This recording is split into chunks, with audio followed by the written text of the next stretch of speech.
এই ঘটনার কথা কোরআনের আর কোথাও উল্লেখ করা হয়নি। এটি তার জীবনের খুবই ব্যতিক্রমী একটি ঘটনা।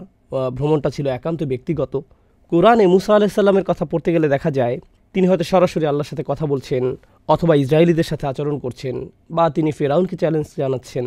তার ভূমিকাটি ছিল জনসাধারণের সাথে সম্পর্কিত। কিন্তু এই ঘটনাটি আমরা মুসা আলাইহিস সালাম সম্পর্কে যা যা জেনেছি তার থেকে একেবারেই ব্যতিক্রম। বস্তুত এই ঘটনা নিয়ে রহস্যের কোনো শেষ নেই। আমরা এমনকি জানি না এটি তার জীবনের কোন পর্যায়ে সংঘটিত হয়েছে। দৃশ্যত মনে হয় ঘটনাটি পানি অতিক্রম করার পরে ঘটে, কিন্তু ঐতিহাসিকভাবে ঠিক কখন কোন জায়গায় আমরা তার কিছুই জানি না। আর আল্লাহ সিদ্ধান্ত নিয়েছেন আমাদেরকে না বলার। এই খুতবার জন্য আমি কিছু কথা আজকে বলতে চাই। আল্লাহ কর্তৃক বর্ণিত এই গভীর তাৎপর্যপূর্ণ ঘটনা থেকে শুধু একটি বিষয় তুলে ধরব, আর তা হলো আল্লাহ আজ্জা জাল্লা মুসা আলাইহিস সালামের বর্ণনা দিতে গিয়ে বলেন, প্রথমত তিনি হলেন কোরআনের সর্বাধিক আলোচিত নবী। মুসা আলাইহিস সালামের নাম সবচেয়ে বেশি সংখ্যকবার উল্লেখ করা হয়েছে, আর অবশ্যই তাকেও কিতাব দেওয়া হয়েছে। তারপর সেই কিতাবটি এমন বইয়ে পরিণত হয়, অর্থাৎ আল্লাহ তাকে তাওরাত প্রদান করেন। তারপরে আসা সকল প্রজন্মের জন্য একজন করে নবী ছিল। এই নবীরা তাদের প্রজন্মকে আবারও তাওরাত শিক্ষা দিয়েছেন, আবারও শিক্ষা দিয়েছেন, আবারও শিক্ষা দিয়েছেন, আবারও শিক্ষা দিয়েছেন। তাহলে অধিক সংখ্যক নবী ছাত্র ছিল তাকে যে বই প্রদান করা হয়েছে সে বইয়ের, অন্য যে কোনো নবীর চেয়ে। আর অবশ্যই আল্লাহ আজ্জা জাল্লা মুসা আলাইহিস সালামের জাতির মানুষদের বা ইহুদি সম্প্রদায়কে আহবার হিসাবে অভিহিত করেছেন, জ্ঞানীর মানুষ হিসেবে। এছাড়াও বনী ইসরায়েলদের ওলামাদের জন্য কোরআন স্কলার শব্দটি ব্যবহার করেছে, অর্থাৎ এই মানুষগুলোর সুগভীর জ্ঞান ছিল। আল্লাহর কাছ থেকে তারা এটা পেয়েছে, আল্লাহ তাদের এটা দিয়েছেন।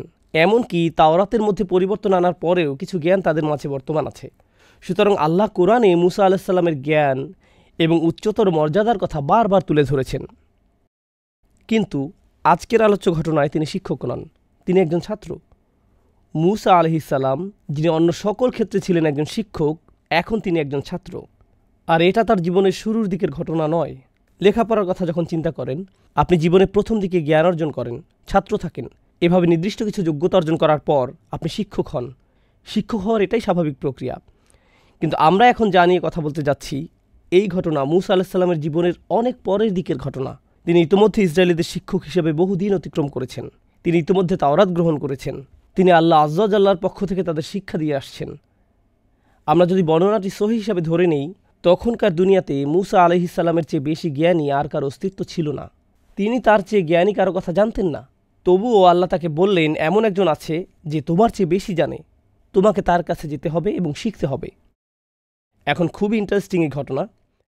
এমন একজন সম্পর্কে আমরা কোরআন থেকে যা জানি, এই নবীকে অন্য সবার চেয়ে বেশি জ্ঞান প্রদান করা হয়েছে।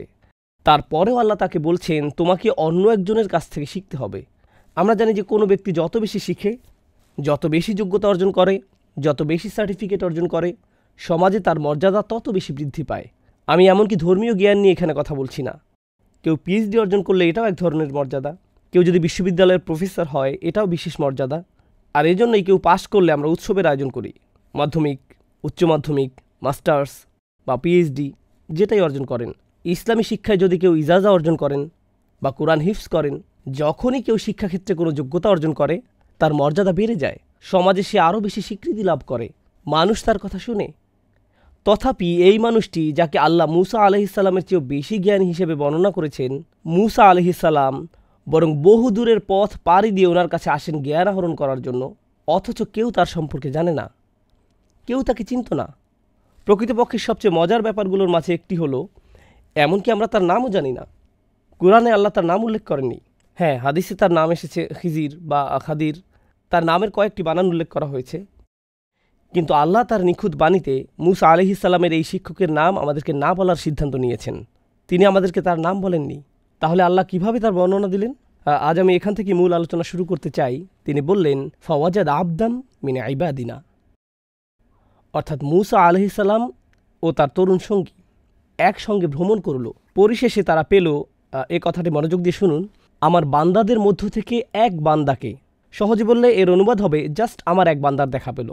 আমার এক বান্দা বললে তো আমরা সবাই এর অন্তর্ভুক্ত। এটা তো বিশেষ কোনো মর্যাদাপূর্ণ বর্ণনা নয়। আমরা এখানে গভীর একটা বিষয় শিখছি।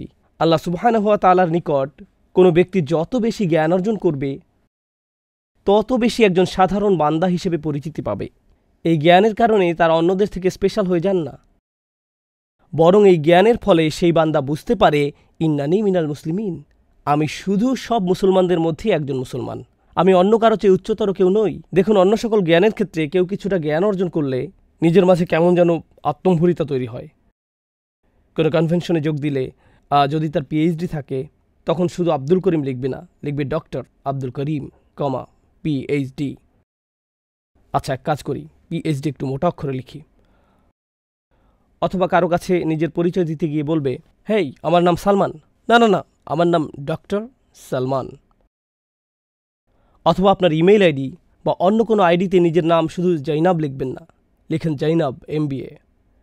আপনাকে নিজের অর্জিত যোগ্যতাগুলো যোগ করে দিতে হবে, কারণ এর মাধ্যমে বোঝানো হয় আমার যোগ্যতা আছে। অনেকে এভাবে নিজেকে জাহির করতে দারুণ ভালোবাসে। একটা মজার ঘটনা মনে পড়েছে, অনেক দিন আগের কথা। তখন আমি কলেজে পড়তাম। সে সময় আমরা বন্ধুরা মিলে MSA কনভেনশনে যোগ দিতাম।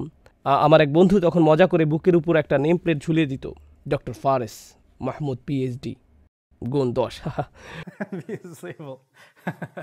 বিষয়টা হলো, সার্টিফিকেট আপনাকে এক ধরনের সামাজিক স্ট্যাটাস দান করে। আর আল্লাহর কাছে আমাদের স্ট্যাটাস কি? আপনার যদি সত্যিকারের জ্ঞান থাকে, আমার যদি সত্যিকারের জ্ঞান থাকে, তাহলে আমরা বুঝতে পারবো আল্লাহর নিকট আমাদের সর্বোচ্চ স্ট্যাটাস হলো আমি আল্লাহর একজন দাস মাত্র।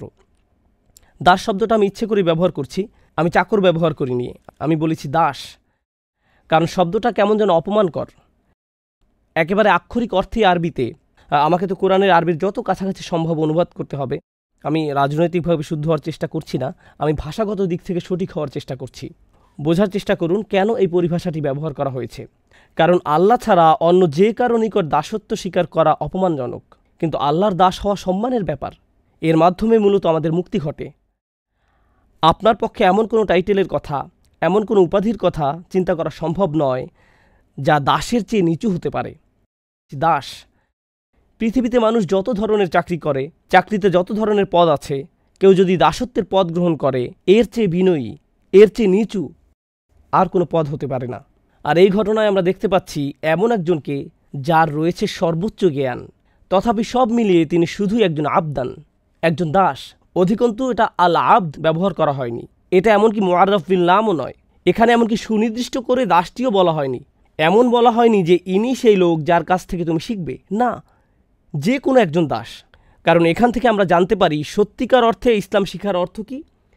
কেউ যখন সত্যিকার অর্থে আল্লাহর জ্ঞান আহরণ করে, তখন আসলে সে ব্যক্তি আরও বেশি বেশি বেশি সাধারণ মানুষদের অন্তর্ভুক্ত, তাদের উপরে নয়। সে অন্য সবার উপরে নয়, সে আরও বেশি বিনম্র, যত ডিগ্রি তার থাকুক না কেন। জানো আমি কোন ভার্সিটি থেকে পাশ করেছি? জানো আমার কতগুলো ডিগ্রি আছে? তোমার কি এই বিষয়ে ইজাজা আছে? তুমি কি অমুক শায়েখের কাছ থেকে শিখেছ? এর কোনো কিছুই এখন আর গুরুত্ব বহন করে না, এগুলো এখন অনুপস্থিত। প্রায় বছরখানেক আগের একটা চমৎকার অভিজ্ঞতার কথা আমার মনে পড়েছে। আমি আরব উপদ্বীপের দেশ ওমানে ভ্রমণে গিয়েছিলাম। সেখানকার একটি প্রোগ্রামে আমি যোগ দিয়েছিলাম, যা একটি মসজিদে আয়োজন করা হয়েছিল। প্রোগ্রামটি ছিল 7 দিন ব্যাপী। এটা ছিল একটা ইতেকাফ, যাতে আমরা 500 জন উপস্থিত ছিলাম। এটি ছিল শুধু কোরআন নিয়ে গভীর চিন্তাভাবনা বিষয়ক প্রোগ্রাম। এটাই ছিল তার মূল উদ্দেশ্য। এই প্রোগ্রামে যোগ দেওয়ার জন্য কিছু বিস্ময়কর নিয়মকানুন ছিল। তার মাঝে একটি ছিল, কোনো ফোন নেওয়া যাবে না। আস্তাগফিরুল্লাহিল আযীম। প্রোগ্রাম আয়োজকদের কাছে ফোন রেখে আসতে হবে। যদি কোনো ইমার্জেন্সি কল আসে, তাহলে তারা তা হ্যান্ডেল করবে। কিন্তু 7 দিন ধরে আপনি ফোন পাবেন না। আমি জানি না আপনি ফোন ছাড়া এমনকি নিঃশ্বাস নেবেন কিভাবে। তো আমাদের সাথে কোনো ফোন ছিল না। দ্বিতীয় নিয়ম ছিল, আপনি শুধু আপনার নাম উল্লেখ করতে পারবেন এবং কোথা থেকে এসেছেন। এছাড়া নিজের সম্পর্কে আর কিছুই বলতে পারবেন না, কিছুই না। সেখানে ছিলেন হাদিসের স্কলার, কেউ কেউ ছিলেন বিশাল ধনী, কেউ ছিলেন মাশায়েখরা যারা সমগ্র জীবন ধরে শিক্ষা দিয়ে গেছেন, আবার কেউ কেউ ছিলেন শুধু 2টা উটের মালিক, সারা জীবন শুধু এই 2টা উটের দেখাশোনা করে গেছেন। সেখানে আরও ছিলেন ট্যাক্সি ড্রাইভার। কিন্তু আমরা কারো আসল পরিচয় জানতাম না, কেউ জানে না কার পরিচয় কি। সর্বসাকুল্যে আপনি শুধু বলতে পারতেন, ইসমি কাজা ওয়া কাজা আনামিন, শুধু এইটুকুই। আপনি এমনকি বলতেও পারতেন না আপনার বয়স কত, আমি অমুক কাজ করি, অমুক চাকরি করি, না। আবার যখন কোরআন নিয়ে আলোচনা করতে যাবেন, তখন স্কলারদের উদ্ধৃতি দিতে পারবেন না, আরবির ভাষাতাত্ত্বিক বিশ্লেষণ বা এরকম কিছু করতে পারবেন না, কারণ এতে কেউ হয়তো বুঝে যেতে পারে, আচ্ছা উনি তাহলে একজন স্কলার। অতএব আপনি এভাবে কথা বলতে পারবেন না। সব কিছু মৌলিক আলোচনার মধ্যে সীমাবদ্ধ রাখতে হবে। এগুলো ছিল নিয়মকানুনের অন্তর্ভুক্ত। অংশগ্রহণকারীদের অধিকাংশই ছিল স্কলার। অংশগ্রহণকারীদের মধ্যে বড় বড় পণ্ডিত ব্যক্তিরা ছিলেন। অনুষ্ঠানটি ছিল মূলত বিনম্রতার অনুশীলন। 7 দিন ধরে বিনম্রতা শেখার খুবই গভীর একটা অনুশীলন ছিল সেটা। আমরা যেন শুধু আবদাম বিন ইবাদিনা হতে পারি, যেন শুধু একজন দাস হতে পারি। শাহ ওয়ালিউল্লাহ দেহলভী রহমাহুল্লাহ অসাধারণ সুন্দর একটি কথা বলেছেন, এটা আমার মাথায় বদ্ধমূল হয়ে আছে। যুবক বয়সে যখন প্রথম শুনেছিলাম তখন থেকে। যার সত্যিকারের জ্ঞান রয়েছে তিনি তার বর্ণনা দিয়েছেন। তিনি বলেন, একটি গাছে যখন ফল ধরে তখন তার ডালপালাগুলো নুয়ে পড়ে। গাছে ফল ধরলে ডালপালাগুলো নিচের দিকে ঝুঁকে পড়ে। ব্যাপারটা হলো, নিজের ভেতরে যদি সত্যিকারের জ্ঞান ফল ধারণ করে থাকেন, আপনি নম্র হয়ে নুয়ে পড়বেন। নিজেকে আপনার বড় কিছু মনে হবে না। কেউ যদি আপনার জ্ঞান নিয়ে প্রশ্ন তোলে, আপনার সমালোচনা করে, নিজের মাথায় তখন আপনি এভাবে ভাববেন না, আমার সম্পর্কে প্রশ্ন করার তুমি কে, এভাবে আমি চিন্তা করব না। আমরা বরং চিন্তা করব আবদাম বিন ইবাদিনা এর মতো। এখন মূসা আলাইহিসসালামকে কিতাবের জ্ঞান প্রদান করা হয়েছিল, তাকে ঐশী জ্ঞান প্রদান করা হয়েছিল। এটা আমার খুতবার পরবর্তী অংশ, যা আমি আপনাদের সাথে শেয়ার করতে চাই। মূসা আলাইহিসসালামকে তাওরাত দেয়া হয়েছিল, যা ছিল আল্লাহর বাণী। এটা ছিল সে সময়ের কোরআন। এমনকি কোরআনের এক স্থানে এটাকে অন্য একটি কোরআন হিসেবে বর্ণনা করা হয়েছে। এরকম একটি কিতাব তাকে দেয়া হয়েছিল। সুতরাং তিনি আল্লাহর কালাম শিখেছিলেন। তাহলে কিভাবে তিনি আল্লাহর বাণী থেকে গভীর বা ভিন্ন কিছু শিখবেন? তিনি তো ইতোমধ্যে আল্লাহর বাণী শিখেছেন। তাহলে তিনি কিভাবে অন্য একজনের কাছ থেকে শিখবেন? দেখুন, 2 ধরনের জ্ঞান আছে, 2 প্রকারের জ্ঞান আছে। একটা হলো আল্লাহর বাণীর জ্ঞান, আর অপরটি হলো বাস্তবতার জ্ঞান। তাহলে একটা হলো আল্লাহর কালামের জ্ঞান, আর একটা হলো বাস্তবতার জ্ঞান। কেউ যদি গভীর জ্ঞান অর্জন করেন, গভীর উপলব্ধি অর্জন করে আল্লাহর বাণী সম্পর্কে, তার মানে এটা নয় যে উক্ত ব্যক্তি বাস্তবতার জ্ঞান ও সত্যিকার অর্থে গভীর পাণ্ডিত্য অর্জন করে ফেলেছে। এগুলো সম্পূর্ণ আলাদা 2টি বিষয়। যার কাছ থেকে তিনি জ্ঞান আহরণ করতে যাচ্ছেন তাকে অন্য ধরনের জ্ঞান প্রদান করা হয়েছে, বাস্তবতার জ্ঞান। তাকে সে ধরনের জ্ঞান দান করা হয়েছে, কিতাবের জ্ঞান নয়। কিতাবের জ্ঞান দেয়া হয়েছে মূসা আলাইহিসসালামকে, আর এটা গভীর জ্ঞান, সর্বোচ্চ জ্ঞান, কিন্তু এটা হলো ভিন্ন ধরনের জ্ঞান। আরেকটা কারণে আমি বিষয়টার উপর গুরুত্ব দিতে চাই যে কেন আল্লাহ আযজা জাল্লা তার বিনম্রতার কথা প্রথমে উল্লেখ করেছেন এত জোর দিয়ে, এবং এরপর যোগ করেছেন আতাইনাহু রাহমাতাম মিন ইনদিনা ওয়া আল্লামনাহু মিন লাদুন্না ইলমা। এই অংশটি মনোযোগ দিয়ে শুনুন। প্রথমে বলা হলো, সে শুধুই আমার দাসদের মাঝে একজন দাস, এটুকুই, একজন গোলাম মাত্র। দ্বিতীয় ব্যাপার হলো, আল্লাহ বিশেষভাবে তাকে রহমত দান করেছেন। এরপর বললেন, আমার পক্ষ থেকে তাকে বিশেষ জ্ঞান দান করেছিলাম। অর্থাৎ আল্লাহ তাকে এমন জ্ঞান দান করেছেন যে জ্ঞান কেউ তাকে কোনোদিন শেখাতে পারত না। তাকে এমন কিছু বিশেষ জ্ঞান দান করা হয়েছে, বাস্তবতার জ্ঞান। তিনি বাস্তবতাকে এমনভাবে দেখতে পেতেন যেভাবে আমরা কোনোদিন দেখতে সক্ষম হব না। এখন যে ব্যাপারটাতে আমি আপনাদের মনোযোগ আকর্ষণ করতে চাই তা হলো, আল্লাহ আযজা ওয়া জাল্লা প্রথমে তাকে রহমত দান করেছেন। প্রথমে রহমত, পরে জ্ঞান। আতাইনাহু রাহমাতাম মিন ইনদিনা ওয়া আল্লামনাহু মিন লাদুন্না ইলমা। এই ব্যাপারটা কেন গুরুত্বপূর্ণ যে আল্লাহ তাকে রহমত দান করেছেন? বিশেষভাবে আল্লাহ তাকে রহমত দান করেছেন। আরবিতে এটাকে বলা হয় আতফ বায়ান। এমন ধরনের কিছু জ্ঞান আছে, আপনাকে যদি তা দেয়া হয়, আপনার প্রতি এর চেয়ে বড় কোনো রহমত আর হতে পারে না। যদি এগুলো জানা থাকে, আপনার জীবন অনেক সহজ হয়ে যাবে। যদি এগুলো জানা থাকে, সুখী হয়ে যাবেন। যদি এগুলো জানেন, আপনার সমস্যা দূর হয়ে যাবে। এর চেয়ে বড় রহমত আর কি হতে পারে যে আপনার অন্তর আর অশান্ত হবে না, আপনি আর উদ্বিগ্ন হবেন না, আপনি আর দুঃখিত হবেন না, আপনি আর কখনো বিরক্ত হবেন না। আপনি সর্বদা আশীর্বাদপুষ্ট জীবনযাপন করবেন, কারণ আল্লাহ তার পক্ষ থেকে আপনাকে বিশেষ রহমত দান করেছেন, বাস্তবতা সম্পর্কে বিশেষ ধরনের জ্ঞান। এই ধরনের জ্ঞান খিজির আলাইহিস সালামকে দেয়া হয়েছিল। এখন কিভাবে এটা কাজ করে? আমি আবারও বলছি, আমি আপনাদের পুরো ঘটনা বলতে যাচ্ছি না। বাসায় গিয়ে যখন সূরার অনুবাদ পড়বেন বা তাফসীর পড়বেন, তখন এই ব্যাপারগুলো নিয়ে চিন্তাভাবনা করুন। আল্লাহ আযজা জাল্লা আমাদেরকে মূসা আলাইহিস সালামের সাথে সেই ভ্রমণে নিয়ে যাচ্ছেন। মূসা আলাইহিস সালাম তার সাক্ষাৎ পেয়ে তাকে বললেন, আলা আন তুআল্লিমানি মিম্মা উল্লিমতা রুশদা, আমি কি আপনাকে অনুসরণ করতে পারি? এর ফলে আপনাকে যে বিষয়গুলো শেখানো হয়েছে তার থেকে কিছু বিষয় আমাকে শেখাতে পারবেন? তখন শুরুতেই তিনি মূসা আলাইহিস সালামকে বললেন, এর জন্য আগে আপনাকে কিছু শর্ত পূরণ করতে হবে। যেমন ভার্সিটিতে ভর্তি হতে হলে আমাদেরকে আগে কিছু শর্ত পূরণ করতে হয়। আমাকে অনুসরণ করার জন্য যে যোগ্যতা দরকার তা হলো সবর। আপনার সেটা নেই। ইন্নাকা লান তাসতাতিআ মাইয়া সবরা, আপনি কিছুতেই আমার সাথে ধৈর্য ধারণ করতে পারবেন না। আপনার পক্ষে নিজেকে থামিয়ে রাখা সম্ভব হবে না। আপনি সংযম ধরে রাখতে পারবেন না। এই ব্যাপারটা একটু বেশি কঠিন। কি? মূসা আলাইহিস সালাম নিজেকে হ্যান্ডেল করতে পারবেন না? তিনি ফিরআউনকে হ্যান্ডেল করতে পেরেছিলেন, তিনি পানি অতিক্রম করা হ্যান্ডেল করতে পেরেছিলেন, তিনি বনি ইসরায়েলের মতো বেয়ারা জাতিকে পরিচালিত করতে পেরেছিলেন। তিনি ইতিমধ্যে অনেক কিছু হ্যান্ডেল করেছেন যে মানুষেরা তাকে হত্যা করতে চেয়েছিল তিনি তাদেরকে হ্যান্ডেল করেছেন। আর খিজির আলাইহিসসালাম বলছেন, আপনি আমার সাথে ধৈর্য রাখতে পারবেন না? ইনি হলেন সেই মুসা আলাইহিসসালাম যিনি ইসরায়েলিদেরকে বলেছিলেন ধৈর্য ধারণ করতে। তিনি তাদের বলেছিলেন যখন ফেরাউনের বাহিনী তাদের ধাওয়া করেছিল, কাল্লা ইন্না মাইয়া রব্বি সায়াহদিনী, না না, কোনো সমস্যা নেই, আমার রব আমার সাথে আছেন। ইনি হলেন ইসলামের হিরো, সবচেয়ে বেশি গুরুত্ব দেয়া নবীদের মাঝে অন্যতম। আর এই লোকটি মুসা আলাইহিসসালামকে বলছেন, আপনার যথেষ্ট সবর নেই, আপনি এটা হ্যান্ডেল করতে পারবেন না। সুবহানাল্লাহ! শুধু একবার চিন্তা করে দেখুন, কাকে এই কথা বলা হচ্ছে? এই কথা মুসা আলাইহিসসালামকে বলা হচ্ছে। যাই হোক, মুসা আলাইহিসসালামকে যখন এই কথা বলা হলো, তিনি বিনম্রতার সাথে বললেন, সাতাজিদুনি ইনশাআল্লাহু সাবিরা। তিনি এভাবে বলেননি, এক্সকিউজ মি, আপনি আমাকে সবর শেখাতে এসেছেন? শুনেন তাহলে আমার কত ধরনের সবরের অভিজ্ঞতা আছে। না না না, ইনশাআল্লাহ, যদি আল্লাহ ইচ্ছা করেন আপনি দেখবেন আমার সবর আছে। যদি আল্লাহ ইচ্ছা করেন। তিনি এমনকি নিজের সম্পর্কে গ্যারান্টিও দেননি। দেখুন, হ্যাঁ, আমি আগে ধৈর্য ধরেছি অনেকবার, কিন্তু তার মানে এটা নয় যে আমি সব সময় ধৈর্য ধরতে পারবো। যদি আল্লাহ ইচ্ছা করেন, আমি আশা করছি আপনি আমাকে ধৈর্যশীল পাবেন। সাতাজিদুনি ইনশাআল্লাহু সাবিরা।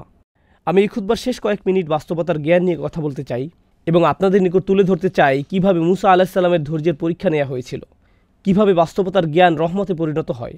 আমি চাই আপনারা এভাবে চিন্তা করুন। বাস্তবতা হলো দুই রকম, একটা আপনি চোখে দেখতে পান আর অন্যটা চোখে দেখা যায় না।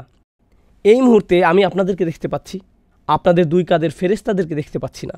আমি ওনাদের দেখতে পাচ্ছি না, কিন্তু ওনারা বাস্তব, এখানেই আছেন। তাহলে এক ধরনের বাস্তবতা আমরা দেখতে পাই আর অন্য বাস্তবতা আমরা দেখতে পাই না। লাইলাতুল কদরে আকাশের দিকে তাকালে আপনি শুধু আকাশই দেখতে পান, কিন্তু অদৃশ্য বাস্তবতা হলো সমগ্র আকাশ অবতরণরত ফেরেশতাদের দ্বারা ছেয়ে থাকে।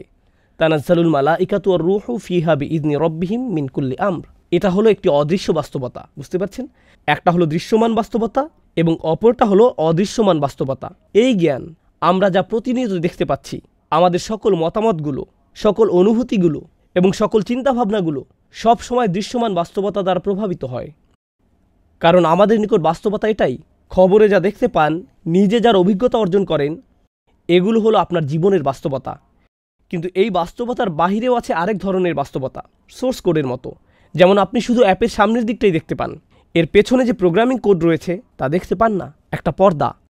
এবং আল্লাহ আযজা ওয়া জাল্লা কিয়ামতের দিন সম্পর্কে বলেন, ফাকাশাফনা আনকা গিতাআক ফাবাসারুকা আল-ইয়াওমা হাদিদ। তোমার সামনে যে পর্দা ছিল তা আমি সরিয়ে দিয়েছি, তোমার দৃষ্টি আজ খুব তীক্ষ্ণ, তুমি খুব পরিষ্কারভাবে সব দেখতে পাচ্ছ। অন্য কথায়, আল্লাহ এখন পর্দা সরিয়ে ফেলেছেন, তাই তুমি এখন দেখতে পাচ্ছ অদৃশ্য বাস্তবতাও। আসলে আমাদের জীবনের প্রায় সকল ক্ষেত্রে আমরা কখনোই জানতে পারি না আল্লাহ যা যা করেন তা কেন করেন। আমরা জানি না। আমরা জানি না কেন আপনি গাড়ি অ্যাক্সিডেন্টের কবলে পড়লেন, আমরা জানি না। আমরা জানি না কেন আপনি চাকরি হারালেন, আমরা জানি না কেন আপনি অসুস্থ হয়ে পড়লেন, আমরা জানি না কেন এই সমস্যা ঘটল, কেন ওই সমস্যা দেখা দিল। আমরা জানি না কেন আপনার ভাই স্কুলে ভালো রেজাল্ট করলো আর আপনি ফেল করলেন, আমরা জানি না। আমরা জানি না কেন আপনি বেঁটে আর আপনার সকল ভাই বোনেরা যথেষ্ট লম্বা।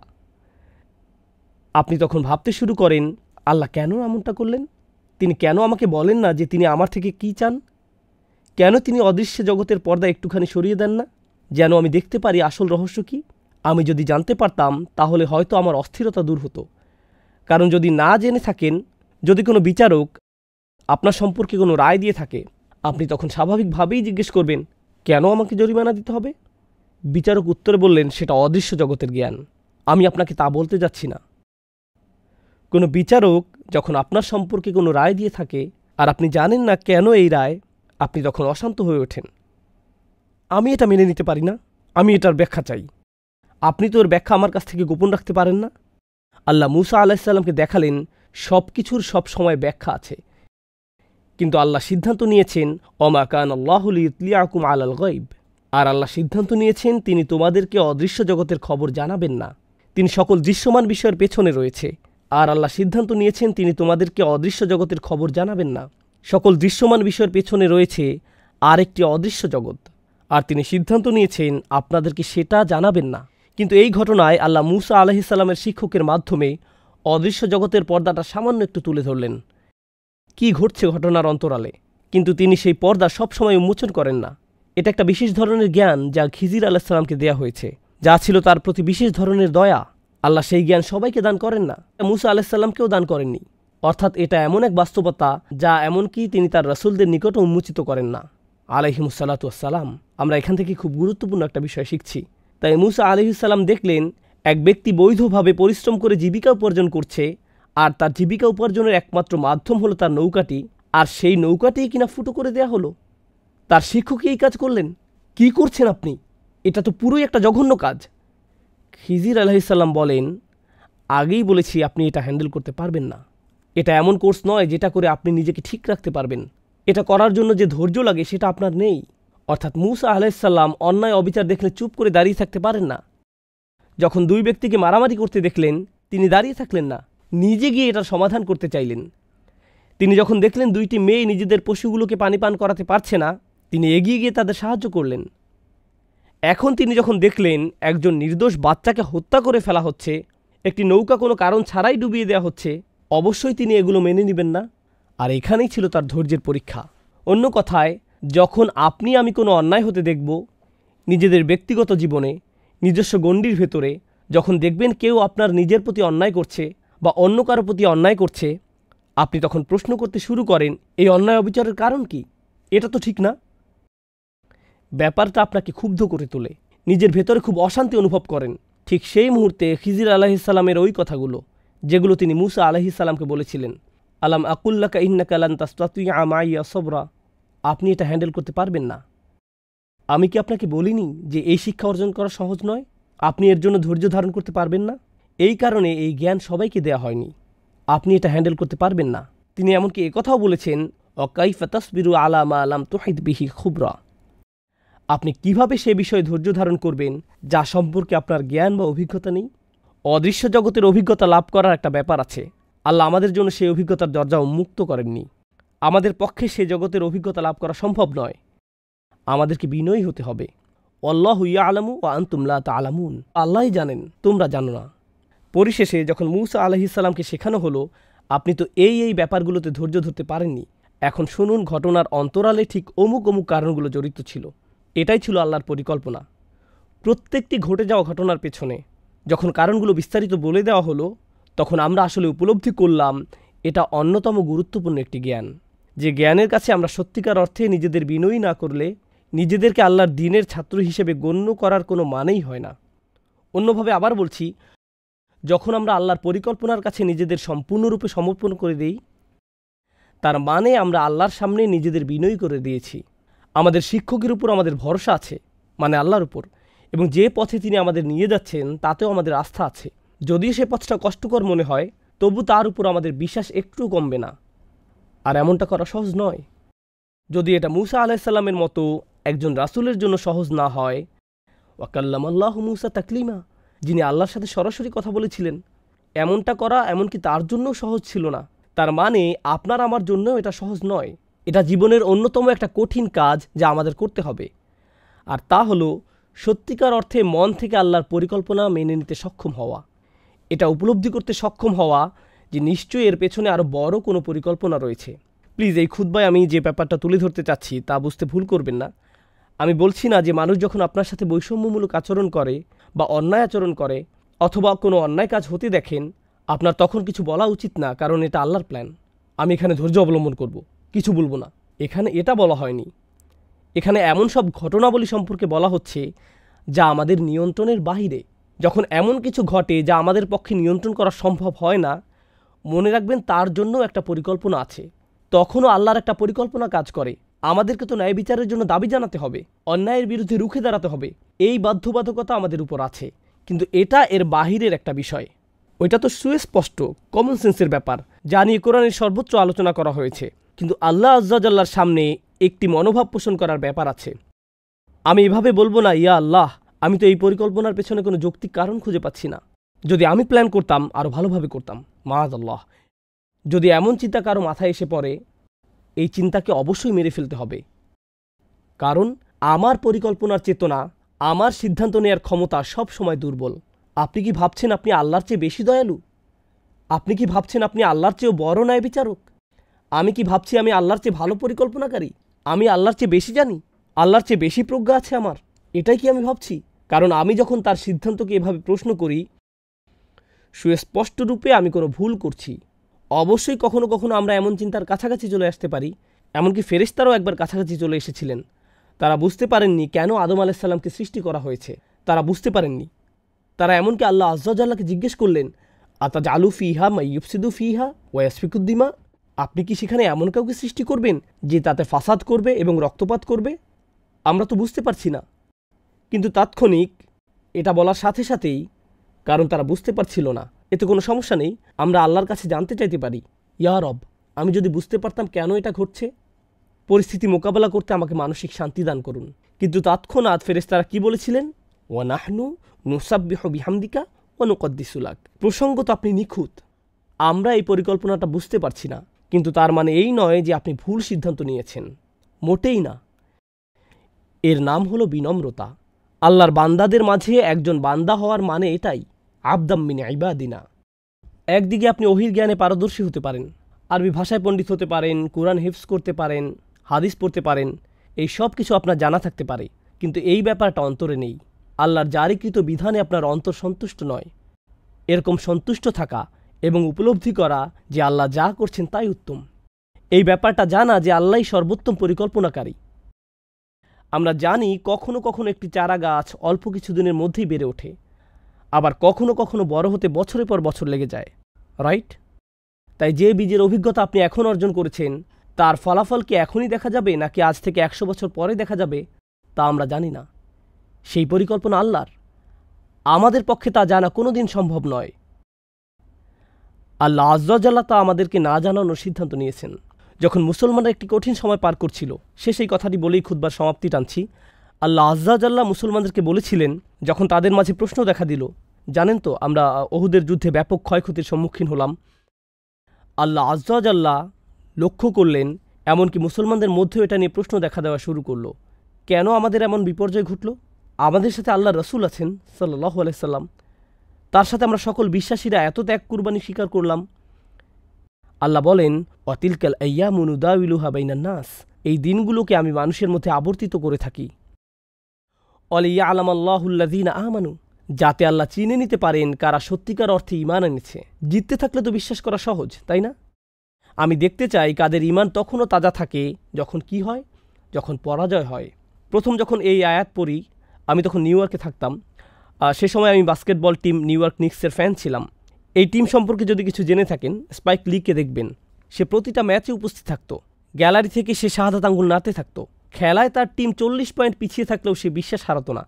জিতার অবস্থা থাকুক বা না থাকুক, খেলা শেষ হতে মাত্র 3 সেকেন্ড বাকি আছে, তার টিম 40 পয়েন্ট পিছিয়ে আছে, সে তখনও শাহাদাত আঙ্গুল নাড়াতে থাকত। এমন ছিল তার বিশ্বাস। এজন্য তাকে বলা হতো ট্রু লাভার। ব্যাপারটা হলো, যখন আমরা খারাপ সময় অতিক্রম করি, ঠিক সে সময় আল্লাহ দেখতে চান আল্লাহর উপর আমাদের আস্থা আছে কি নেই। ঠিক সে সময় সত্যিকার অর্থে আমাদের ঈমানের শুধু পরীক্ষা হবে না, বরং গ্রেড দেয়া হবে। এভাবে চিন্তা করুন, সে সময় গ্রেড দেয়া হয়, সেই সময় যে গ্রেড অর্জন করেন সেটাই আসল গ্রেড। সে সময় আপনি কি আল্লাহর উপর সন্তুষ্ট থাকেন? তাই আল্লাহ বলেন, আমি জানতে চাই কারা সত্যিকার অর্থে ঈমান এনেছে। কুরআনের অন্য এক জায়গায় তিনি বলেন, মা কানা আল্লাহু লিইউযিরাল মুমিনিনা আলা মা আনতুম আলাইহি হাত্তা ইয়ামিজাল খাবিসা মিনাত তাইয়্যিব। আল্লাহ এমন নন যে তিনি মুমিনদেরকে আরামদায়ক অবস্থায় ছেড়ে দেবেন। তিনি ছেড়ে দেবেন না, তিনি সময়কে কঠিন করে দিবেন যতক্ষণ না তিনি অসৎকে সৎ থেকে পৃথক করেন। ওমা কানা আল্লাহু লিইউতলিআকুম আলাল গায়ব, আল্লাহ তোমাদেরকে গায়বের বিধান জানাবেন না, তিনি আপনাদেরকে আসল পরিকল্পনার কথা জানাবেন না, তিনি স্বয়ংই কথা বলছেন। এটাই হলো গভীর বিনম্রতা। এটা এতই গভীর যে এমনকি একজন রাসূলকেও এই নম্রতা শেখার জন্য ভ্রমণ করতে হয়েছিল। নম্রতার এই শিক্ষা আমাকে আপনাকেও নিজেদের জীবনে বাস্তবায়ন করতে হবে। একেবারে অন্তর থেকে আমাদের অভিযোগগুলো, আল্লাহর প্ল্যান সম্পর্কে আমাদের জিজ্ঞাসাগুলোকে ছেড়ে দিতে হবে। নিজেকে জাস্ট ভাসতে দিন, তখনই নিজের মাঝে সত্যিকার প্রশান্তি খুঁজে পাবেন এবং আল্লাহ আযজা ওয়া জাল্লা আপনাকে জীবনে এমন প্রশান্তি দান করবেন যা অন্য কোনোভাবেই আপনার কাছে আসতো না। আল্লাহ আযজা ওয়া জাল্লা আমাদেরকে তাদের অন্তর্ভুক্ত করুন, রাদিয়াল্লাহু আনহুম ওয়া রাদু আনহু। আল্লাহ যাদের উপর সন্তুষ্ট এবং যারা নিজেরাও আল্লাহর উপর সন্তুষ্ট, আল্লাহ আমাদেরকে তার উপর সন্তুষ্ট করে দিন এবং তিনিও যেন আমাদের উপর সন্তুষ্ট হয়ে যান। আল্লাহ আযজা ওয়া জাল্লা আমাদের কষ্টগুলোকে সহনীয় করে দিন। আল্লাহ আযজা ওয়া জাল্লা আমাদের কোনো পরীক্ষাকে যেন আমাদের উপর ঈমান হারানোর কারণে পরিণত না করেন। বারাকাল্লাহু লি ওয়া লাকুম ফিল কুরআনিল হাকিম ওয়া নাফা'নি ওয়া ইয়্যাকুম বিল আয়াতি ওয়া যিকরিল হাকিম।